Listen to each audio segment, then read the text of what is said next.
prepping ourselves for the long drive at the little kitchen in Coogee. Hello and welcome to another video.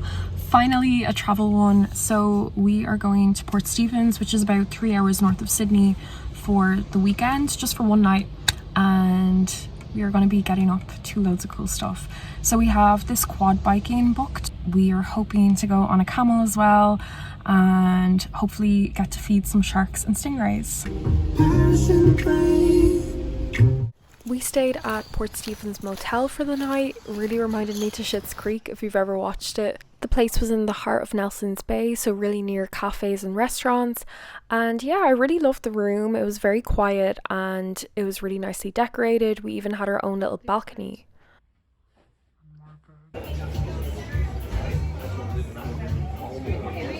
So it's our first night in Port Stephens.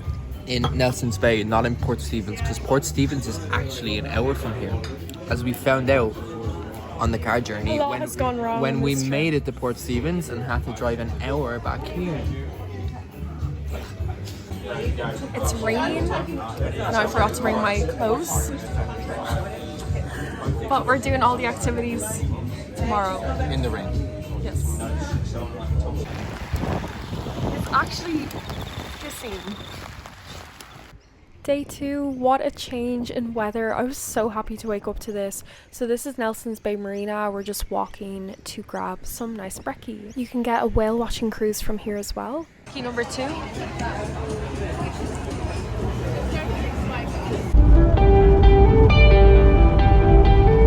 sun's coming out.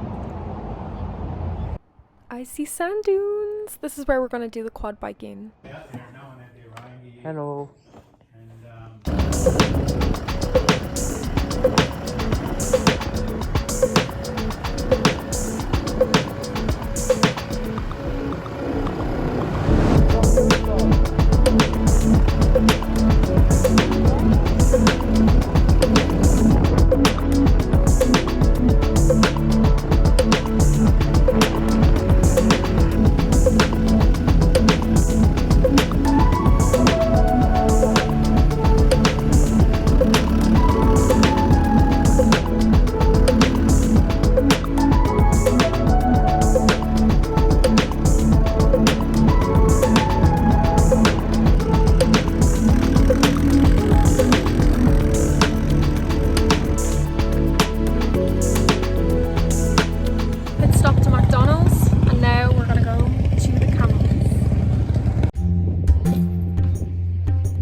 Did you know camels have 3 stomachs?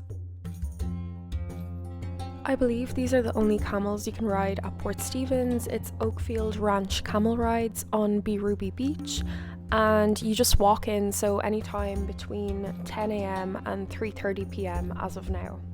The ride is 20 minutes long and $40 for an adult, and I think it's $30 for a child.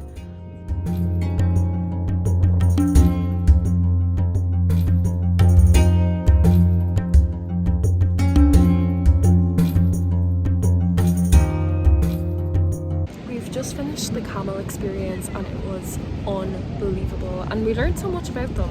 So apparently there's one hump camels and they're found in hotter deserts, so they're the ones that we were riding, and then there's 2 hump ones for camels that are from colder regions, and they actually don't store water in their hump. I used to think they did, so they store it in their blood like humans, but their red cells are more absorbent. So yeah, we're just waiting for our fish and chips. And then we're going to the shark and ray encounter.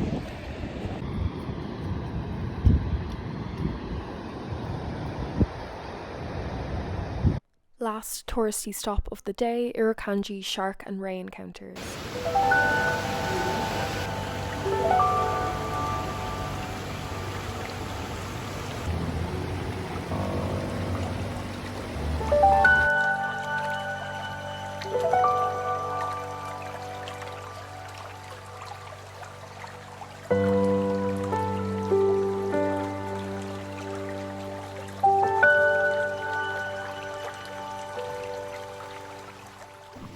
biggest fear of stingrays before coming here, but they're honestly some of the cutest little sea creatures. They're so gentle, and the only way they're gonna sting you is if you really aggravate them.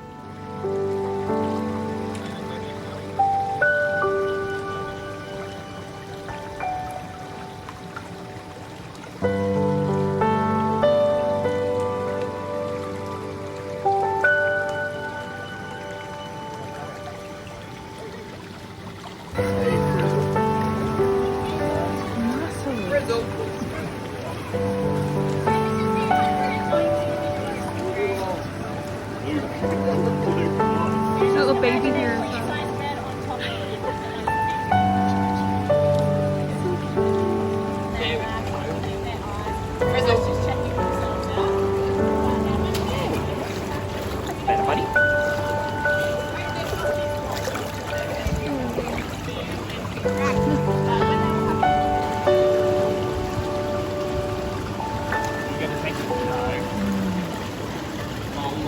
The highlight of this aquarium was getting to feed the stingrays. They were actually really strong when you pull that stick with the fish away from them, and it was a really funny sensation when they drift over to your feet.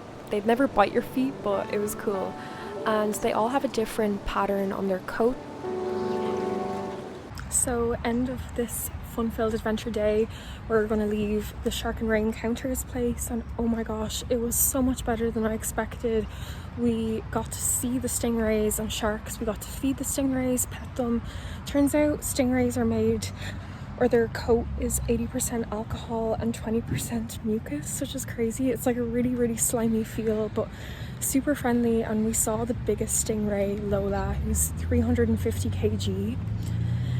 So yeah, really impressed with this place, and it's a rescue and rehabilitation place. Also turns out the fish and chips that we ate could have been shark and chips.